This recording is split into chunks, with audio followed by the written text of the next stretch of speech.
TMC नेता अभिषेक बनर्जी ने उद्धव ठाकरे से मातोश्री में की मुलाकात। दोनों नेताओं के बीच 1.5 घंटे तक चली मुलाकात। एनडीए संसदीय दल की बैठक आज सुबह 11 बजे संसद के सेंट्रल हॉल में होगी। प्रधानमंत्री नरेंद्र मोदी को औपचारिक रूप से एनडीए का नेता चुना जाएगा।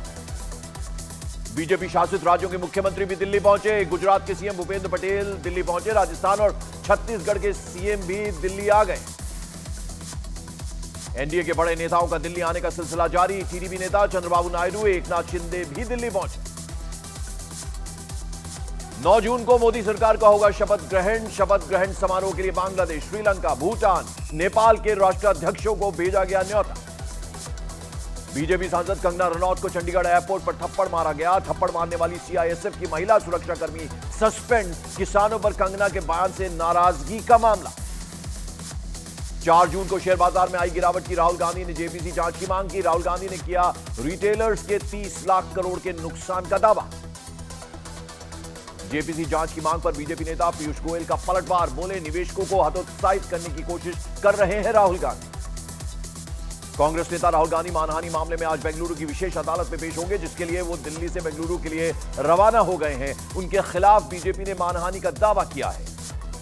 सरकार गठन से पहले अग्निवीर योजना पर जेडीयू की बड़ी मांग। अग्निवीर योजना की समीक्षा करने की उठाई गई मांग। चुनाव नतीजों के 48 घंटे के भीतर इंडिया गठबंधन को आम आदमी पार्टी का बड़ा झटका। गोपाल राय बोले कांग्रेस के साथ गठबंधन लोकसभा चुनाव के लिए था, विधानसभा चुनाव अकेले लड़ेगी आम आदमी पार्टी। महाराष्ट्र में राजनीतिक हलचल तेज। एनसीपी अजीत पवार की बैठक में नहीं पहुंचे 5 एमएलए। सीएम एकनाथ शिंदे ने अपने सभी सांसदों को इंडिया गठबंधन के किसी भी नेता के संपर्क में न रहने का दिया निर्देश। बीजेपी अध्यक्ष जेपी नड्डा के घर चली सीनियर बीजेपी नेताओं की बैठक। अमित शाह, राजनाथ सिंह और बीएल संतोष भी रहे मौजूद। सरकार गठन पर हुई चर्चा। गुजरात के कच्छ में 40 लाख रुपए की नकदी की लूट। सीसीटीवी के आधार पर पुलिस की जांच जारी। कलकत्ता हाईकोर्ट ने लोकसभा चुनाव के दौरान बंगाल में हुई हिंसा पर चिंता जताई। हाईकोर्ट ने कहा बंगाल में लगातार हो रही हिंसा गंभीर चिंता का विषय है। हाईकोर्ट ने पूछा कि बंगाल में ही क्यों चुनाव बाद भी चुनाव आयोग को केंद्रीय बल को तैनात करने का निर्देश देना पड़ता है। जनसेना अध्यक्ष पवन कल्याण ने पत्नी और बेटे अकीरा नंदन के साथ प्रधानमंत्री नरेंद्र मोदी से मुलाकात की। लोकसभा में 2 और विधानसभा चुनाव में 21 सीटें जीत चुकी है जनसेना। आंध्र प्रदेश में लोकसभा और विधानसभा चुनाव में जीत के बाद पवन कल्याण ने अपनी मां के पैरों पर सिर रखकर दंडवत प्रणाम किया।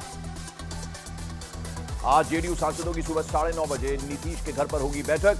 बीजेपी नेता रविशंकर प्रसाद का बड़ा दावा। कहा नीतीश कुमार एनडीए का साथ नहीं छोड़ेंगे।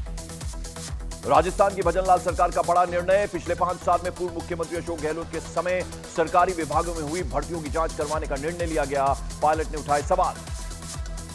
महाराष्ट्र के कवर्धा में 2 युवकों की खाना परोसने के नाम पर होटल के कर्मचारियों के साथ जमकर मारपीट। सीसीटीवी में कैद हुई घटना।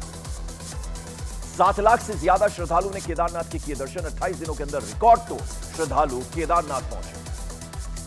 फ्रांस की यूक्रेन को युद्ध में बड़ी मदद। यूक्रेन को मिराज लड़ाकू विमान देगा फ्रांस। T20 वर्ल्ड कप में बड़ा उलटफेर। सुपर ओवर में अमेरिका ने पाकिस्तान को दी मात। यूएसए के नीतीश कुमार ने आखिरी गेंद पर चौका लगाकर टीम को सुपर ओवर में पहुंचाया।